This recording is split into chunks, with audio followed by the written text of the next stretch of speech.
¿Alguna vez te has hecho esta pregunta en secreto? Tal vez con un poco de miedo incluso de pensarla. Si Dios es todopoderoso, si Él puede hacer cualquier cosa, ¿por qué el mal todavía existe? ¿Por qué vemos sufrimiento, injusticia, engaño por todas partes? Y en concreto, ¿por qué Dios no ha acabado con Satanás, con el diablo, con esos ángeles que se rebelaron contra Él? Si es tan bueno y tan fuerte, ¿por qué no usa ese poder para borrar el mal de una vez por todas?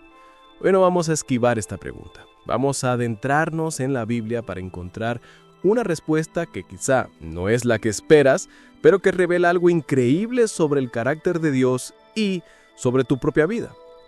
Esta es una de esas preguntas que puede hacer tambalear la fe de cualquiera. La gente la usa para decir que Dios no existe o que no es bueno. Pero te voy a decir algo. Cuando hacemos esa pregunta, casi siempre estamos mirando desde nuestro punto de vista, desde nuestra lógica humana. Y la lógica de Dios es diferente. No se trata de que Dios no pueda, es que hay razones profundas, poderosas y que tienen que ver directamente contigo, por las cuales ese juicio final aún no ha sucedido. Así que quédate porque esto es más que una explicación teológica, es una revelación sobre la paciencia de Dios y el propósito que hay detrás de la espera. Mira a tu alrededor, abre las noticias. El mundo parece un caos a veces. Gente buena sufriendo, gente mala prosperando. Mentiras que se venden como verdad, dolor por todas partes. Y en medio de esto, la Biblia nos habla de un Dios de amor, pero también de un Dios de justicia. Entonces, la mente humana de manera natural piensa, ok, amor y justicia. Si tienes el poder, actúa, acaba con el malo, ya está, problema resuelto. Parece lo más lógico, ¿verdad? Pero aquí está el desafío para nuestra fe. Si creemos que la Biblia es verdadera y que Dios es quien dice ser, entonces esta aparente inacción no puede ser por debilidad. No puede ser que Satanás sea más fuerte de lo que pensamos o que Dios esté perdiendo una batalla. Eso sería una locura. La Biblia es clara, Dios es soberano. Entonces, si Él no ha destruido a Satanás y a los ángeles caídos aún, no es porque no pueda, sino porque hay un porqué que nosotros con nuestra visión limitada del tiempo y la justicia no alcanzamos a ver de inmediato. Este problema nos lleva a un lugar incómodo.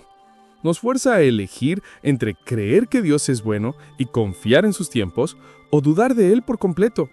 Es una grieta por donde mucha gente se cae. Pero hoy vamos a arrojar luz en esa grieta.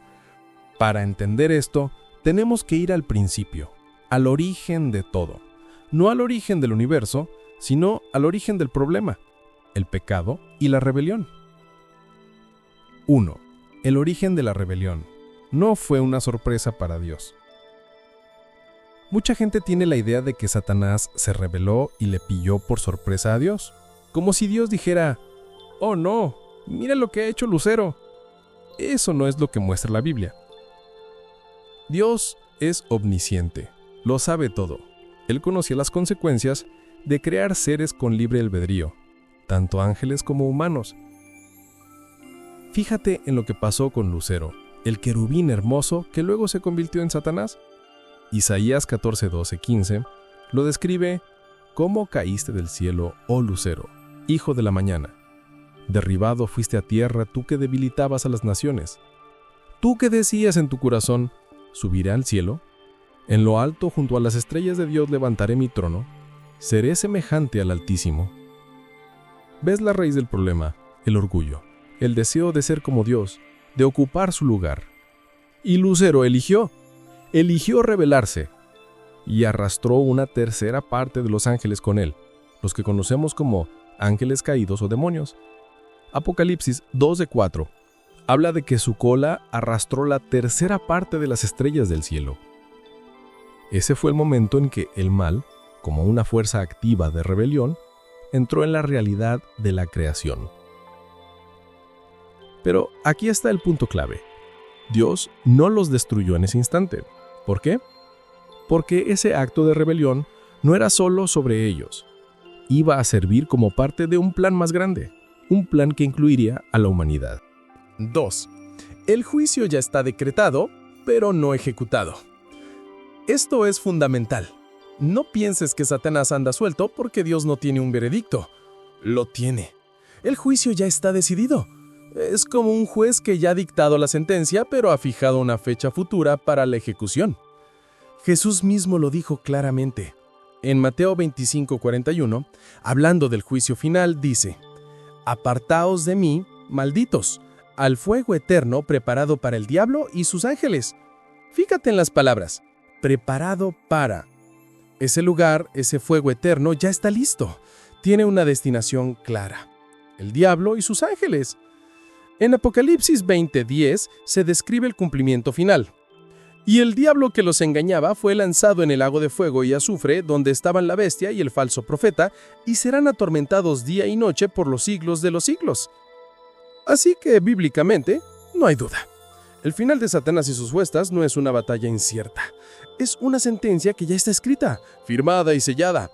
La pregunta entonces cambia.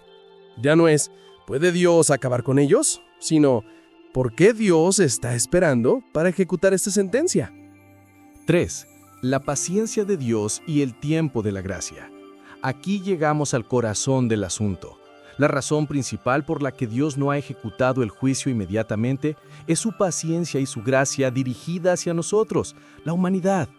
Lee 2 de Pedro 3:9. Es un versículo que lo cambia todo. El Señor no retarda su promesa, según algunos la tienen por tardanza, sino que es paciente para con nosotros, no queriendo que ninguno perezca, sino que todos procedan al arrepentimiento. ¿Lo captas? La demora no es por Satanás, es por nosotros. Cada día que Satanás sigue activo en este mundo es un día más de gracia para la humanidad. Es un día más en el que tú y yo y millones de personas tenemos la oportunidad de escuchar el Evangelio, de arrepentirnos, de volver nuestros corazones a Dios. Dios en su sabiduría infinita está permitiendo que el drama del bien y el mal se desarrolle. Está permitiendo que las consecuencias del pecado y de seguir a Satanás se manifiesten para que toda la humanidad pueda ver con sus propios ojos que el camino de la rebelión conduce a la muerte y la destrucción. Dios, si acabara con el mal de inmediato, también acabaría con toda posibilidad de que un ser humano elija amarlo libremente. Seríamos como robots programados para no pecar, no por amor, sino por miedo a ser aniquilados. Dios quiere una familia de hijos e hijas que lo amen por elección, no por obligación. Y para que esa elección sea real, tiene que existir una alternativa. Tiene que existir la opción de rechazarlo. Satanás, en su papel de acusador y de engañador, personifica esa alternativa. Su existencia continua, por terrible que sea, sirve en el gran esquema de las cosas para refinar la fe de los creyentes y para dar a cada persona un tiempo suficiente para tomar su decisión final. 4. La cruz, el juicio y la derrota decisiva. Ahora, esto es crucial entenderlo. Aunque el juicio físico y final de Satanás está en el futuro, su derrota legal y espiritual ya sucedió. Sucedió en la cruz del Calvario. En la cruz parecía que Satanás había ganado. Había logrado que el Hijo de Dios fuera torturado y muerto. Pero era todo lo contrario. Colosenses 2:15 lo dice de una manera increíble. Y despojando a los principados y a las potestades, los exhibió públicamente, triunfando sobre ellos en la cruz. En la cruz, Jesús desarmó a Satanás. Le quitó su poder principal, el poder de acusarnos, porque Jesús pagó por todos nuestros pecados. Ya no hay condenación para los que están en Cristo Jesús. El acusador de nuestros hermanos, como lo llama Apocalipsis 12:10, ya no tiene nada que acusar ante Dios si estamos cubiertos por la sangre de Jesús. La cruz fue el golpe mortal. Lo que vemos ahora son los estertores de un enemigo herido de muerte, que sabe que le queda poco tiempo. Apocalipsis 12:12. Satanás ya está derrotado, su destino está sellado. Lo que estamos viviendo ahora es el tiempo entre la derrota decisiva en la cruz y la aplicación final de esa derrota en el lago de fuego. 5. Nuestro rol en este conflicto. Y aquí es donde esto se vuelve profundamente personal. Este no es solo un drama cósmico del que somos espectadores, somos participantes. Efesios 6:12 nos lo recuerda, porque no tenemos lucha contra sangre y carne, sino contra principados, contra potestades, contra los gobernadores de las tinieblas de este mundo y contra huestes espirituales de maldad en las regiones celestes. Dios, en su sabiduría, no solo está esperando para salvar a más personas, también está construyendo su iglesia. Está formando un ejército de redimidos que a través de la oración, la fe, la obediencia y la proclamación del Evangelio participan en la expansión de su reino y en la derrota práctica de las obras del diablo en la tierra. Cada vez que eliges perdonar en lugar de guardar rencor, es una derrota para el espíritu de amargura que Satanás quiere plantar. Cada vez que compartes tu fe con alguien, estás rescatando a una persona del reino de las tinieblas. Cada vez que te mantienes firme en la verdad frente a una mentira cultural, estás declarando la victoria de la cruz en ese ámbito. La paciencia de Dios nos da a nosotros un propósito y un papel en esta gran historia. Así que después de todo esto, ¿cuál es la respuesta? ¿Por qué Dios no acaba con Satanás y los ángeles caídos? No es por falta de poder, no es porque esté perdiendo, no es por indiferencia ante nuestro dolor. Es porque su amor es tan grande, su paciencia es tan profunda, que está dispuesto a soportar la presencia temporal del mal con tal de darte a ti y a mí y a toda persona que haya existido la oportunidad completa de arrepentirse y volver a Él. Cada día de demora es un eco de la voz de Jesús en la cruz. Padre, perdónalos, porque no saben lo que hacen. Es una extensión de esa misma gracia. El mal existe, pero tiene una fecha de caducidad. Y mientras tanto, el bien de Dios, su propósito redentor, se está cumpliendo en la vida de aquellos que creen. La existencia continua de Satanás es, irónicamente, la prueba más grande de la misericordia de Dios hacia la humanidad. Porque si Él actuara con la justicia inmediata que a veces nosotros deseamos, ninguno de nosotros estaría aquí. Recapitulemos lo que hemos visto. Primero, Dios sí puede acabar con Satanás. No hay duda de su poder. Segundo, el juicio final para el diablo y sus ángeles ya está decretado en la Biblia. Es un hecho futuro seguro. Tercero, la razón de la espera es la paciencia de Dios, dando tiempo para que la humanidad se arrepienta. Es por amor a nosotros. Cuarto, la derrota decisiva de Satanás ya ocurrió en la cruz de Cristo, donde Jesús lo despojó de su poder de acusación. Y quinto, nosotros tenemos un rol en este tiempo intermedio: vivir en la victoria de Cristo y ser instrumentos de su gracia para que otros también puedan ser salvos. Dios no es un espectador impotente, es un Padre amoroso y un juez justo que está manejando todos los hilos de la historia con una sabiduría que nosotros apenas podemos atisbar.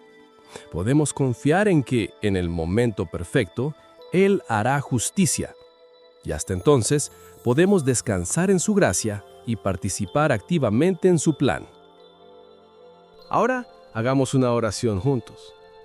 Repítela conmigo en tu corazón, desde donde estés. Padre Celestial, gracias. Gracias porque tu sabiduría es más grande que la nuestra. Gracias porque tu paciencia es nuestra salvación.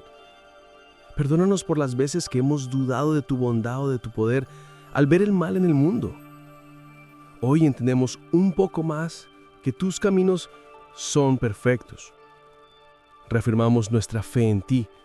Creemos que Jesús ya ganó la victoria en la cruz y que tu juicio final se cumplirá.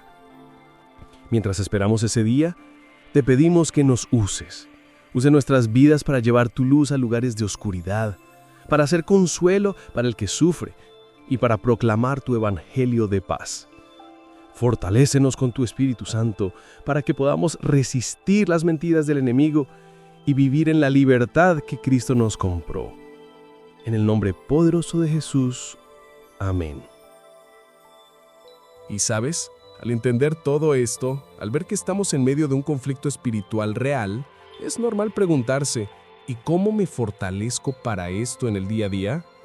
Si hoy te has sentido identificado con la batalla que describimos, tengo algo perfecto para ti. En el canal hay un video que es como la parte práctica de todo esto. Se llama La Armadura de Dios, el sistema de resiliencia mental más avanzado jamás escrito. Porque no basta con saber por qué el enemigo sigue aquí, necesitamos saber cómo pararnos firmes. En ese video desglosamos pieza por pieza ese sistema que Dios nos dejó. No son ideas bonitas, es un protocolo activo para proteger tu mente de la ansiedad, el estrés y esos ataques de pensamientos negativos que intentan derribarte. Es el manual de entrenamiento para desarrollar una mente que, con Cristo, es verdaderamente invencible. Si este tema de hoy te resonó, ese video te va a equipar como nada lo ha hecho. Te espero allí.